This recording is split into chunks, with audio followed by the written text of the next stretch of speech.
Viimane kord, kui Ideal autos käisime, siis tuli juttu kasutatud autodest, et need hakkavad otsa saama. Läheme uurime, kas see on ainult linnalegend või on seal tõsi taga. Ausa vastus on see, et kui vaadata kas või kulutusi palju meil täna üleval on, siis nad hakkavad jah otsa saama. Ja seda aga räägivad teised turuosalised. Lihtsalt kuna pole uusi autosid aastaid müüdud nii palju peale, siis kasutatud hakkavad ka vaikselt otsa saama. Ja kui vaadata kas või meie kulutuse portaale, siis kui vanasti olid seal suured bännerid, et tule osta meilt auto, siis täna seisavad seal bännerid, et tule müü meile auto. Mida siis kõige rohkem otsitakse? Et vaatan, teil on salong on autosid täis, et mis siis läheb kaubaks praegu? Kaubaks läheb ju kõike, et igal auto on ostja, aga pigem läheb ikkagi see rahvaauto siis ja võib-olla natuke soodsam on see mass. Aga loomulikult läheb ka kallimat otsa, aga seda siis veel rohkem tellimusele. Aga lähme vaatame, näiteks need Audid siin on juba pikemat aega minu meelest seisnud siin, et mis nende siis nii-öelda miinus on, kui seda saab miinuseks nimetada? No miinus tegelikult ei olegi, et need on ju uueväärsed autod, hübriidid, nelikvedu, mis täna tegelikult kaubaks hästi läheb, aga nende uutemate ja kallimate autode probleem on see, et ega neid ongi raske saali tuua, et tihtipeale võib-olla inimesel on mingi kindel soov auto suhtes, teatud lisavarustus peal pole ja siis ta jääb ostmata. Ja lisaks kindlasti mõjutab olukorda see, et nendel uutematele kallimatele autodel on tihtipeale esindustes väga head hinnad ja pakkumised peal ja siis see vähe kasutatud auto, seda räägib ka esinduste kasutatud autode müüjad, et siis nad võib-olla jäävad mingiks ajaks seisma lihtsalt.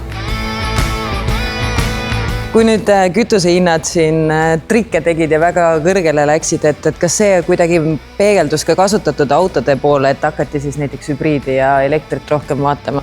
No mis juhtus? Seda ma kuulsin ka jälle mitmelt automüüjalt ja ka meie majas juhtus see, et kui see hind nüüd tõesti korraks läks hästi kõrgele, siis elektriauto läks ikkagi väga hinda.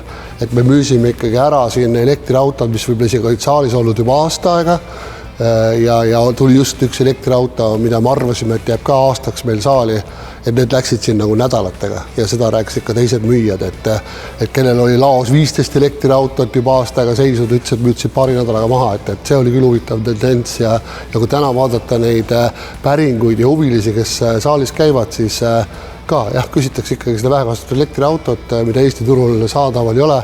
Ja kui hakata Euroopast otsima ja kui üldse rääkida Euroopa autode hindadest, siis ka Euroopas on autosid vähem ja hinnad on hakanud tõusma. Et väga keeruline on leida täna Euroopast sellise hinnatasemega autot, millega võib-olla siin klient on harjunud ja mis omakorda tähendab seda, et tegelikult peaks ka Eestis siis hinnad vaikselt tõusma hakkama. Et ma saan aru, et premium autod lähevad pigem on nagu eritellimus, aga samas need põhilised rahvaautod on teil olemas, vana hea Passat, Škoda.